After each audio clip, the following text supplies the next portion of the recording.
नमस्कार, मैं PM DNA Singh और आप देख रहे हैं कमाल। यार, इस वक्त की बहुत बड़ी खबर निकलकर सामने आ रही है कि नेपाल ने अपने सबसे बड़े जल विद्युत स्टेशन यानी कि हाइड्रो पावर स्टेशन का संचालन शुरू कर दिया है। तो हम जानेंगे कि ये संचालन शुरू होने के बाद अब विद्युत कितनी ज़्यादा बनेगी नेपाल में, और जो पहले थोड़ी बहुत कमी आया करती थी निर्यात के लिए, वो अब कैसे पूर्ति होगी। और मैंने आपको बताया जिस प्रकार से कि किस प्रकार से अब नेपाल की जो इकोनॉमी है वो डबल करने का मौका है नेपाल के पास। इन सारी बातों की हम चर्चा करेंगे, तो वीडियो के अंत तक बने रहिए। और अगर आप चैनल पे नए हो तो चैनल को सब्सक्राइब करके बेल आइकन दबा लीजिए ताकि आपको अगला अपडेट भी सबसे पहले मिल सके। तो चलिए वीडियो को शुरू करते हैं। दोस्तों, नेपाल वैसे भी विद्युत उत्पादन में सबसे बढ़िया और सबसे ज्यादा उत्पादन करने वाला देश है, लेकिन अगर अब हम बात कर रहे हैं जल विद्युत स्टेशन की, तो ये भी शुरू हो चुका है। तो अब यहाँ पे बहुत ज्यादा बिजली बनने वाली है। नेपाल की अब तक की सबसे बड़ी 456 मेगावाट की यहाँ पे ऊपरी तामाकोस जल विद्युत परियोजना सोमवार को एक मील के पत्थर पर पहुंच गई है।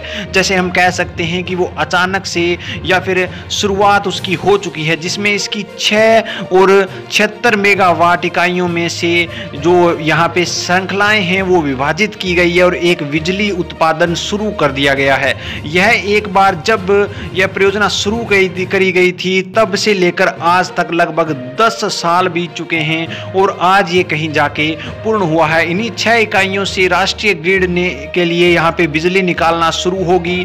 तो नेपाल जो फिर गोले मासूम के दौरान बिजली की जो खपत में कमी आती थी, या फिर ऐसे कहें कि जो मानसून के क्षेत्र में कमी आती थी, तो उसके कारण उनकी बिजली उत्पादन में भी कमी आती थी, तो वो अब नहीं आएगी। और मैं आपको बता दूं कि प्रधानमंत्री केपी शर्मा ओली ने भी काठमांडू से लगभग 200 किलोमीटर दूरी पर जो ये बन रहा है और जो ये शुरू हुआ है हाइड्रो पावर स्टेशन है, उसके लिए उद्घाटन में उन्होंने बोला कि अब हमारा बजट है वो भी बहुत ज़्यादा बढ़ने वाला है। और उन्होंने अपने वीडियो कॉन्फ्रेंसिंग के जरिए यहाँ पे बधाई दी नेपाल को कि ये बहुत बड़ा काम यहाँ पे आज सक्सेस हुआ है रन ऑफ रिवर जल विद्युत परियोजना के लिए, जिसमें बहुत कम या कोई भंडार क्षमता नहीं है, यानी कि बहुत ज़्यादा अब बिजली बनने वाली है। सर्दी और शुष्क मौसम में जहाँ पहले नेपाल के पास बिजली के लिए थोड़ी सी मुसीबत आती थी, वो अब नहीं रहेगी। जब नेपाल में जो चोटियां हैं वो पानी पिघलाना शुरू करती हैं, तब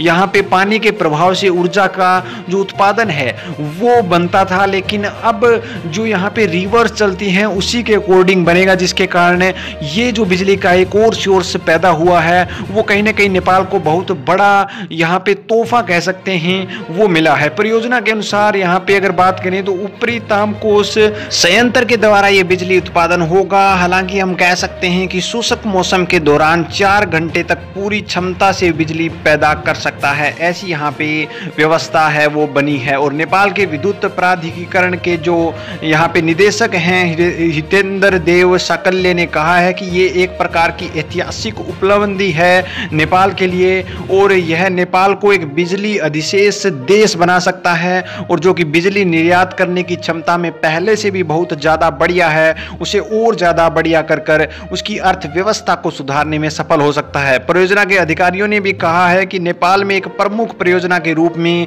यह एक भूमिगत बिजली ग्रह के साथ एक सबसे बड़ा और तकनीकी रूप से भी सबसे कठिन एक प्रकार का बिजली जो ग्रह है वो बन चुका है, जिसे हम जल विद्युत स्टेशन कह रहे हैं या फिर हम हाइड्रो पावर स्टेशन कह रहे हैं, जो कि एक इंजीनियरिंग का चमत्कार है, जो कि एक अब आज के नए युग का चमत्कार है। दोस्तों, आपकी क्या राय है इस हाइड्रो पावर स्टेशन के बारे में? अपने विचार कमेंट सेक्शन में जरूर लिखिए। चलिए आज के लिए इतना ही रखते हैं, आगे कोई नया अपडेट मिलता है तो फिर आपके सामने हाजिर होगा। तो वीडियो को लाइक कीजिए, शेयर कीजिए, और अगर आप चैनल पर नए हो तो चैनल को सब्सक्राइब करके बेल आइकन दबा लीजिए ताकि आपको अगला अपडेट भी सबसे पहले मिल सके।